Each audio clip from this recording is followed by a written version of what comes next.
Skelbėme kakadu transliaciją. O vyriausybė skelbia karą visų išsivysčiusių šalių vyriausybėms. Mūsų premjeras Andrius Kubilius sumastė neįtikėtiną gudrybę. Tačiau Kubilius juk supranta, kad tą pačią akimirką karą pralaimės, vos apie jį paskelbė. O okupantai, tai yra išvaduotojai, ras nuniokotą ir valdininkų išgrobstytą Lietuvą. Dėl to skubos tvarka statomas bunkeris. Taigi išvaduotojai Lietuvoje ras bent vieną euro standartus atitinkantį objektą, Kuriame už 8 milijonus bus padarytas Euroremontas. su džakuziais, šarko dušais ir medicinos seselėm teikiančio masažus.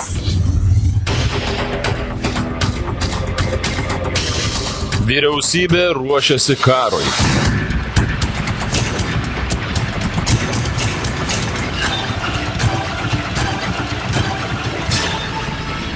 Gauta informacija, kad Molėtų miškuose giliai po žeme yra mūsų šalies valdžios bunkeriai. Slaptavietė mūsų valstybės gynimo tarybai, aukščiausiai Lietuvos vadovybei, prezidentai, premjerui, Seimo pirmininkai, vyriausiajam kariuomenės vadui, vidaus reikalų ministrui bei specialiųjų tarnybų vadovams, kad pastarieji karo atveju turėtų iš kur vadovauti gimtojo krašto gynimui.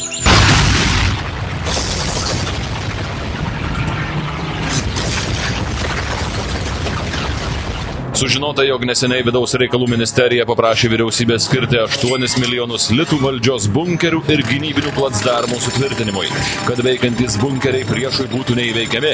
Kas rengiasi pulti Lietuvą? Kodėl šalies valdžia ruošiasi karui?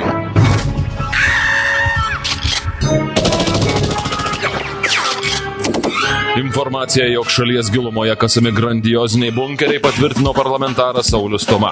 Juk 8 milijonai gynybiniams apkasams ir dzotams krizės sąlygomis metami ne veltui. Tai dabar pasklido žinia, kad vyriausybė planuoja ruoštis karui. Surado slėptuvę dar tarybiniais laikais padarytą.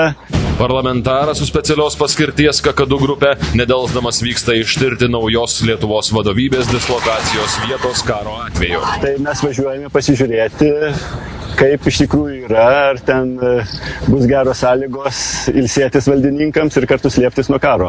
Įdomu, kaip atrodo veikiantis Lietuvos vadovybės bunkeris. Koks bus naujasis? Reikia manyti ne ką prastesnis nei garsusis Adolfo Hitlerio bunkeris, kurį sudarė 40 pastatų ir daugybė tunelių bei katakombų. O pagrindinės vadavietės sienų storis siekė iki 6 metrų. Ir tai buvo praeitame amžiuje. Lietuvos karinės vadovybės bunkeris turi būti žymiai didesnis ir galingesnis. Tai pravažiavome šlovingą Radvilų istoriją menančius Dubingius ir sukame link poilsiavietės ir poilsinės.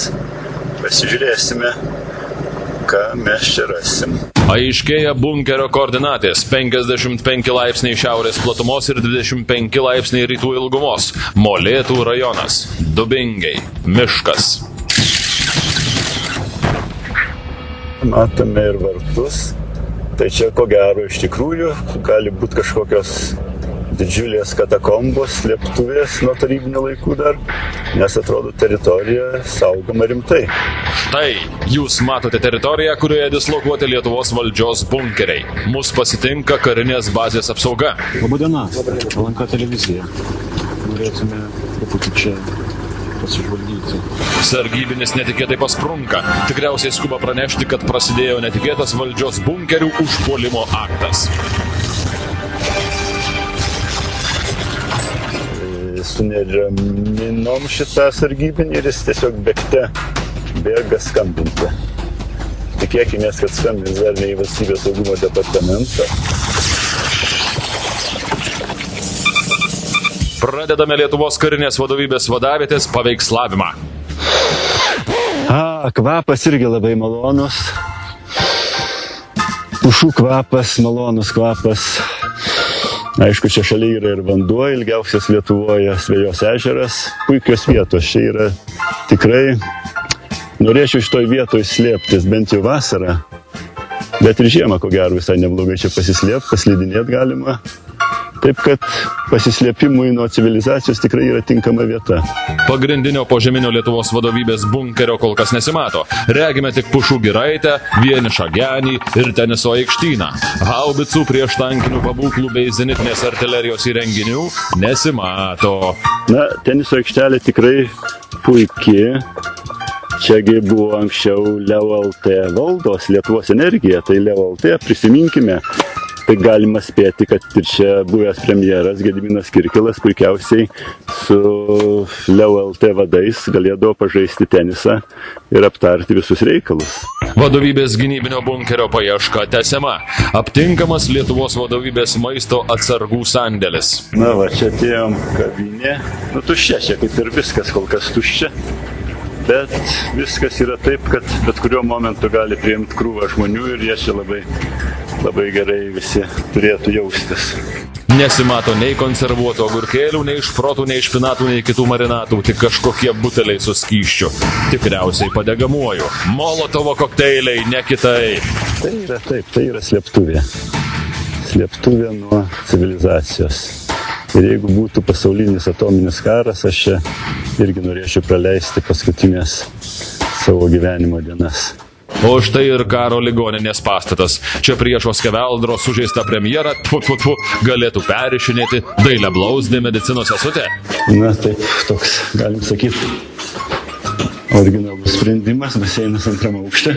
Ligonių ir reanimacijai skirtų palatų nesimato, tačiau gerai matosi didžiulis baseinas, prabangios palmės, prabangios plytelės, šarko dušai ir kiti relaksacijai skirti aksesuarai. Tai reiškia, bet kuriuo momentu, karo atveju čia staiga pulti į šiltą vandenį, pasijusti visiškai švariam nuo gyvenimo rūpesčių ir tada jau leistis į tą slėptuvę, galbūt ilgiem metam.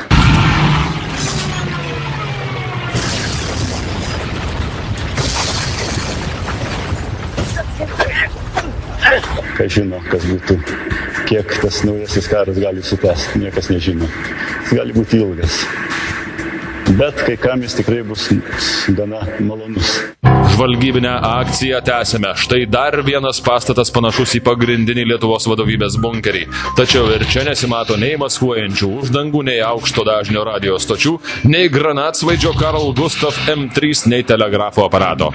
Man atrodo, dabar šitai vietai išgarsėjus, tikrai šeimininkai juos neatsigins norinčių čia pailsėti ir jie tiesiog įgauna pridėtinę vertę.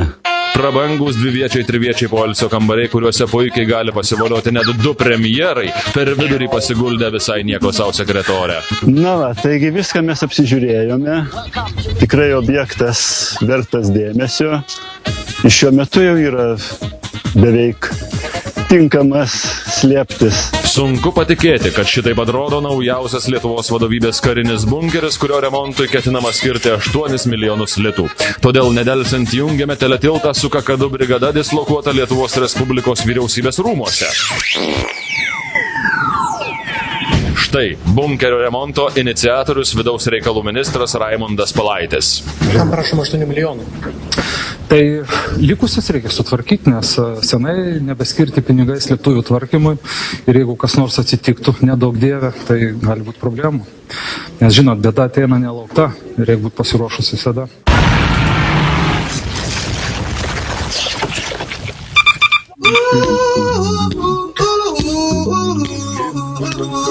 Don't worry. Be happy. Viskas prabangiai įrengta netgi viduje. Taip, kad tie žmonės, kurie įpratę gerai gyventi prašmatniai Turniškėse, čia didelio kontrasto nepamatytų. Na, bet slėptuvų užtektų tik valdžiai, o kur dėti žmonėms? Matot, ne tai, kad valdžiai, o valdymo punktui. Nes, kaip žinot, jeigu yra ekstremali situacija, ją reikia koordinuoti ir valdyti. Tai jinai turi būti valdoma. Bet juk tai, ką matėme, ne iš tolo nepanašu į jokį komandinį punktą. Tai griniausias, naujausias ir kuo puikiausiai įrengtas orgijų centras. Poilsiavietė skirta atleiskit pasilinksminimams, girtuoklystėms ir pasibrazdinimui krūmuose bei trigulėse lovose. Už 8 milijonus pinigų. Gal tie numatomi 8 milijonai krizės metu ir nebūtų pats teisingiausias sprendimas mano galva. Ataskaita LNK žiūrovams. Nerasta jokių gynybinių įtvirtinimų Lietuvos Respublikos vadovybės apsaugai. Vietoj komandinio karinės vadovybės punkto aptikta Lietuvos energijai priklausanti poilsiavietė Dubingiai. Įtariama, jog šios poilsiavietės remontui prašomi 8 milijonai gali būti skirti valdžios gerbuviui ir kūniškiams geiduliams tenkinti. Prieš Europos Romus ataka prasidėjo ne tik Paryžiuje ir Kirtimuose, bet ir sostinėje.